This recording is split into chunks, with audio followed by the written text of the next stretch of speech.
Hello guys, welcome back to our channel RRB Insights. Relation between kinetic energy and momentum. అంటే kinetic ఎనర్జీకి మూమెంటంకి మధ్య ఉండే సంబంధం ఏంటనేది ఇప్పుడు చూద్దాం.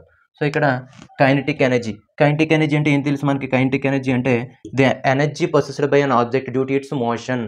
కదలటం వలన ఏదైనా ఒక ఆబ్జెక్ట్ ఎనర్జీని కలిగి ఉంటే దాన్ని కైనెటిక్ ఎనర్జీ అంటాం. దాని ఈక్వేషన్ హాఫ్ ఎంవి స్క్వేర్. అలానే momentum, mass into velocity is called momentum. So మూమెంటంని పి అనే లెటర్తో ఇండికేట్ చేస్తాం. ఇక్కడ పి అనే లెటర్తో ఇండికేట్ చేసిన తర్వాత mass into velocity will be the formula for momentum. So ఈ రెండు ఈక్వేషన్స్ తీసుకొని దానికి రిలేషన్ ఫైండ్ అవుట్ చేద్దాం. ఇప్పుడు హాఫ్ ఎంవి స్క్వేర్ తీసుకుందాం.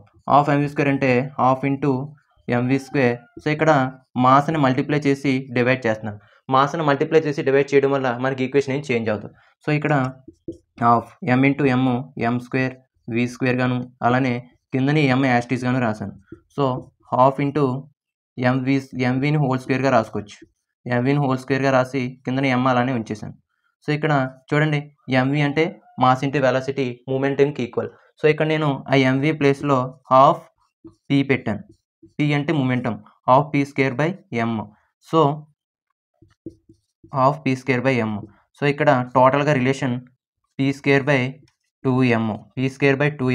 So this is the relation between kinetic energy and momentum. ఇది kinetic ఎనర్జీకి మూమెంటంకి మధ్య ఉండే relation. kinetic energy equal to p square by 2m will be the relation between kinetic energy and momentum. So దీని యొక్క full length video మా ఛానల్లో upload చేయడం జరిగింది. అలానే కింద రిలేటివ్ వీడియోస్లో మెన్షన్ చేయడం కూడా జరిగింది.